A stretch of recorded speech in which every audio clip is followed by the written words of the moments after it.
किराया है? 450 रुपए महीना। किसने आपको किराए पे दी थी? कब्जा वारंट जारी हुआ और कब्जा वारंट जारी होने के बाद इन्होंने वहां पर रात के समय शटर काट कर हमारी शॉप को खाली करके सब सामान बाहर फेंक दिया। हमारे 450 रुपये वाला आदमी जो है टाइटल डिनाई करे लैंडलॉर्ड का गलत लगता है। दिन भर लैंडलॉर्ड के तो सुबह शाम जो है जाके जो है ठंड में रेवड़ी खिलाना चाहिए, उसको मतलब खुश रखना चाहिए। नहीं समझे मैडम? एक तो आप सुन नहीं रही आपसे। अब मैं बोलूंगा समझ नहीं रही तो मुझे ऐसा लगता है मैंने आपके खिलाफ हार्श वर्ड यूज कर दिए। मैंने जो कैलकुलेशन नहीं होती बहस, कैलकुलेशन बाद में आएगा। This is secondary. नोटिस बना करके आई एम सॉरी, आपको समझ में नहीं आता कुछ। मेरी बात पूरी सुन लीजिए आप। मैंने आइए, अच्छा ही नहीं लग रहा सर इसमें ऑब्जर्वेशन आ जाए तो। मैडम ये काम मेरा नहीं है। कितनी बड़ी दुकान है? 1200 स्क्वायर फीट। कौन 1200 स्क्वायर फीट की है? और कितना कितना किराया है? 450 रुपए महीना। किसने आपको किराए पे दी थी? प्रतिवादी नहीं, वादी नहीं दी थी। वादी नहीं दी थी? कोई रिटर्न एग्रीमेंट है? रिटर्न एग्रीमेंट नहीं है, ओरल है। कब दी थी? 1994 में। किराए पर दी थी 450 रुपए में? तब से वही नहीं, 400 रुपए में दी थी, फिर बढ़ के 450 रुपए बढ़ के हुआ 450।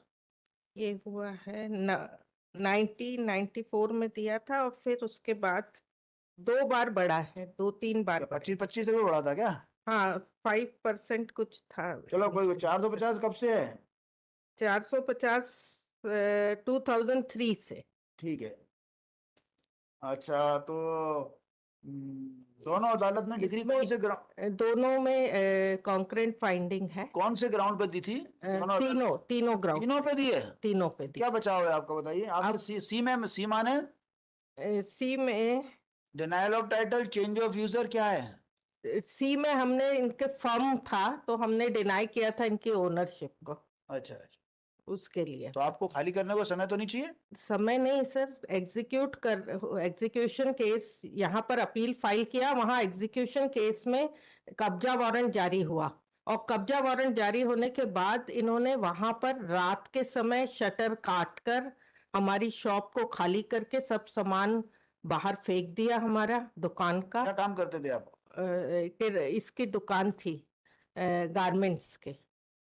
अच्छा, तो ये आपने पुलिस वगैरह में रिपोर्ट कर दी होगी? हमने पुलिस में रिपोर्ट कर दिया। पुलिस ने, क्योंकि एग्जीक्यूशन केस पेंडिंग था वहां, तो कोर्ट सिविल मैटर होने से पुलिस ने एग्जीक्यूशन में भी हमने एप्लीकेशन 21 रूल 26 की लगाई कि वो हमारी एप्लीकेशन अभी अभी कल ही रिजेक्ट हुई है, 2 दिन पहले।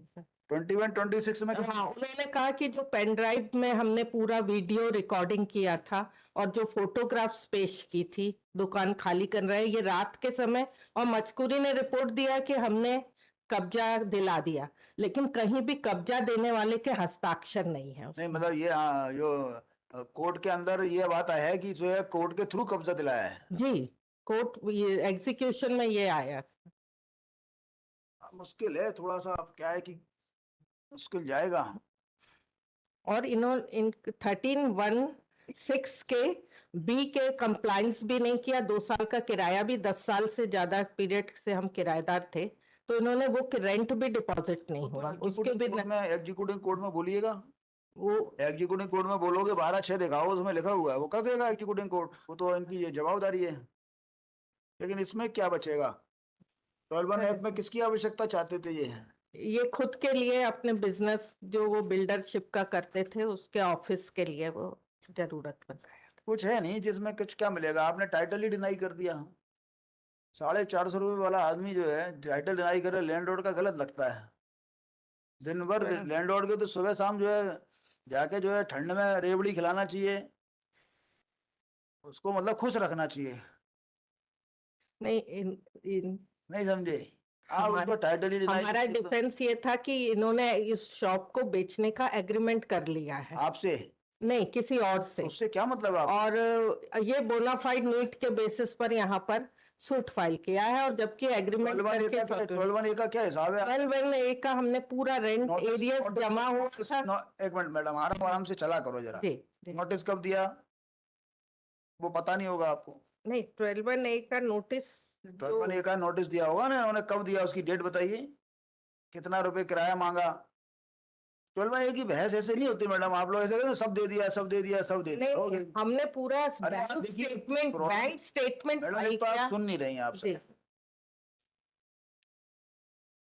अब मैं बोलूंगा समझ नहीं रही तो मुझे ऐसा लगता है मैंने आपके खिलाफ हार्श वर्ड यूज कर दिए। नहीं।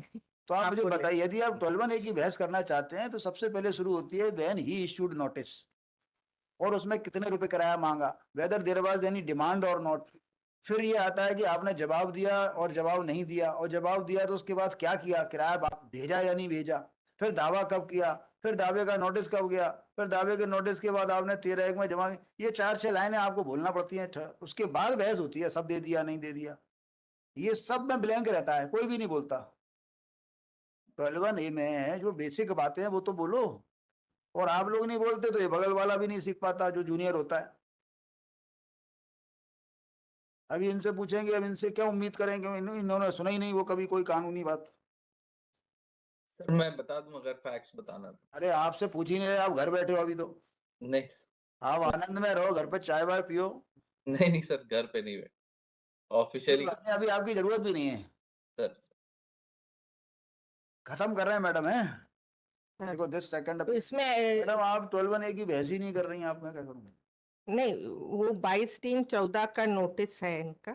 ऐसे तो होता है मैडम, कितना समय बर्बाद होता है आप सोचिए। यदि केस अच्छा है तो अपील एडमिट करें, खराब है तो आगे बढ़े। मेरा ये कहना है कि कॉन्करेंट फाइंडिंग है, सब कुछ है, लेकिन जो एग्जीक्यूशन मैं कॉन्करेंट फाइंडिंग की कभी वैल्यू नहीं करता, मैं कभी वैल्यू नहीं करता, लेकिन आप केस तो बताओ कि कंकरेंट फाइंडिंग कैसे परवर्स है। मेरे को कंकरेंट फाइंडिंग से कोई फर्क नहीं पड़ता। आप, मैंने पूरा स्टेटमेंट पेश किया है। रेंट बहुत गलत कर रही हैं आप। 39 एक ही बहस कहाँ से शुरू करोगी आप?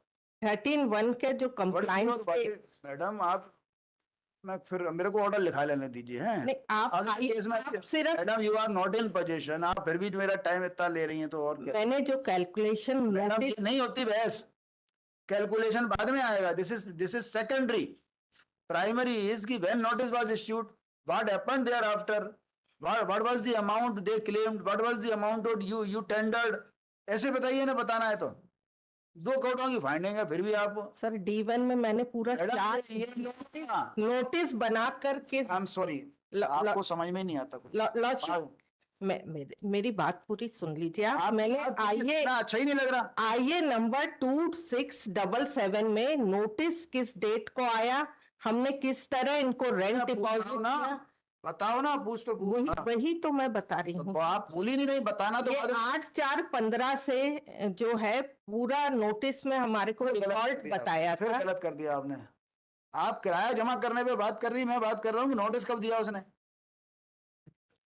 चलो, this second appeal has been preferred, alleging this second appeal has been preferred by the appellant oblique tenant, the appellant oblique defendant oblique tenant, challenging the judgment and decree dated 4/2/2023 passed by 26th District Judge Jabalpur in RCA 92A/2021, affirming the judgment and decree dated 30/10/2021 passed by 9th Civil Judge Senior Division Jabalpur in civil suit number 390038A/2015, whereby both the courts below have concurrently decreed the respondent oblique plaintiff first to pay a suit for eviction on the grounds available under section 12(1)(a), C and F of the MP Accommodation Control Act of 1961 within bracket and sought the act. The learned counsel for the appellant oblique defendant submits that both the courts below have committed an illegality in decreeing the suit without taking into consideration the fact that immediately after service of demand notice, the defendant paid the entire arrears of rent and continued to deposit the future rent in terms in accordance with the provisions of section 13 within bracket 1 of the act. He submits that in fact the defendant did not deny title of the plaintiff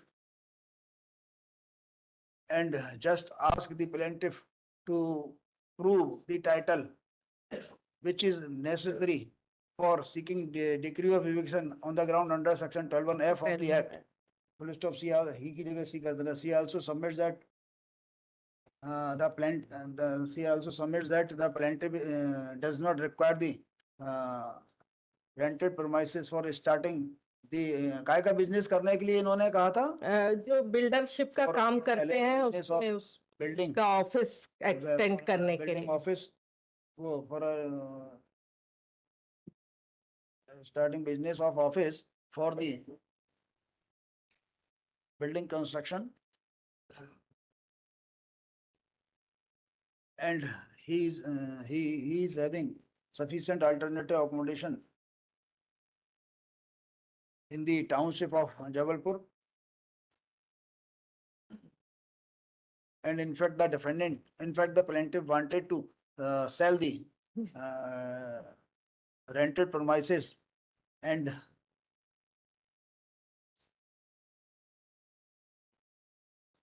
does not require the same for starting the office with these and both the courts below, without taking into consideration the aforesaid aspect of the matter, committed an illegality in decreeing the suit. ठीक है, with the submissions she praised for admission of the second appeal. Learned counsel इनका लिखिएगा. You are Sri Akshay Singh. इनका दोनों डाल दीजिएगा. इनका BC से supports the impugned judgment and decree passed by courts below and prays for dismissal of the second appeal with the further submissions that the decree of eviction decree of eviction passed by courts below has already been executed and the respondent plaintiff has already been put in possession on. इसके लिए भी अब आपके senior आएंगे है ना बताने. Proxy council आया है. बताइए कब आपको कब्जा कब मिल गया. नहीं मालूम तो रहने दीजिए. नहीं है. In pursuance of the judgment and decree passed by in pursuance of the judgment and decree passed by courts below by the executive court taken sentence. With the submissions he prays for dismissal of second appeal, held learned counsel for the parties and peruse the record. Sir इसमें इतना consider कर दे execution court या examine करे कि हमारे को forceful तरीके से मेरे पास ये स्कोप थोड़ी है मैडम. मेरे पास तो ये मैंने आईए लगाकर 4127 में फाइल किया है. मैडम ये स्कोप मेरे पास नहीं है. यदि आपकी डिग्री एग्जीक्यूट नहीं होती तो मैं और सोचता विचारता है ना कि अब स्कोप के बाहर हो गया. ये मैंने आईए फाइल किया है लॉर्डशिप. उसके साथ मैंने ये पूरे पेन ड्राइव और वो सारा तो लगाया है. आपको 450 का किराएदार माना है कि 8000 का माना है. नहीं 450 का पार्टली अलाउ हुआ वो पार्टली का. Both the courts below, upon due consideration of the entire material available on record and in view of the admitted fact that the defendant is tenant of the plaintiff, held that the defendant is tenant in the shop on rent of rupees 450. Ji 450. However, held that the defendant did not pay or tender the arrears of rent.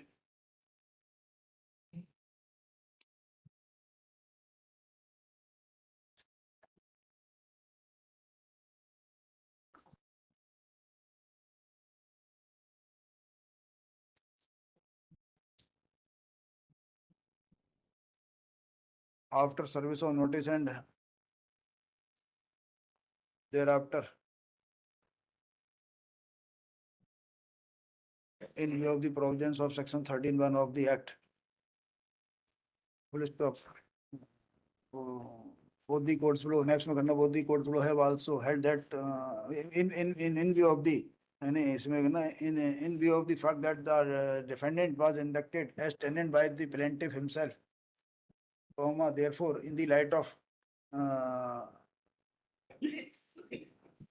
plea taken by the defendant in the written statement regarding denial of title, both the courts below have also held that the defendant that due to denial of title of the plaintiff, he is entitled for decree of eviction on the ground under section 12(1)(c). Full stop. Both the courts below have, upon due consideration, have also held that the plaintiff is in need of the rented premises for starting his business and there is no other alternative accommodation available within for starting the same in the township of Jabalpur and accordingly decreed the suit on the ground of bona fide requirement available under section 12(1)(f) of the Act Kishore Singh Balla डालना फिर लिखिएगा in view of the aforesaid concurrent finding of facts recorded by courts below on the grounds under section 12(1)(a), C and F of the Act, this court does not find any substantial question of law regarding the instant second appeal result and the second appeal fails is hereby dismissed pending. Lordship जो मैंने बाकी application लगाया executing court के madam आपका सामने right है ना 12/6 के ऊपर एक जजमेंट है, कौन सा था मैडम को बता दो। 12/6 के ऊपर जजमेंट है कि हाई कोर्ट का ऑर्डर हो नहीं हो, कोर्ट का ऑर्डर हो नहीं हो, एग्जीक्यूटिव कोर्ट की ड्यूटी है पैसे दिलाना। आप जरा सर इसमें ऑब्जर्वेशन आ जाए तो मैडम ये काम मेरा नहीं है सर एग्जीक्यूटिव आपके कोर्ट काम ने ये एग्जीक्यूशन काम- गलत तरीके ये से कराया काम लॉर्डशिप। भी मेरा नहीं है कि मैं आपको जजमेंट बताऊं। नहीं जजमेंट मुझे नहीं, लॉ ही कहता है तो आप जाके वहाँ आवेदन लगाओ 12/6 का प्रावधान लॉ ही में लिखा है। लॉर्डशिप मेरा एक निवेदन था कि इसमें एग्जीक्यूटिव कोर्ट को प्रॉपर एग्जीक्यूटिव कोर्ट में नहीं तो आवेदन हाल खारिज हो जाएगा ये यदि आपने ढंग से नहीं बताया जजमेंट, तो इनको नोट करा दो। अच्छा जजमेंट है, पढ़ने लायक है।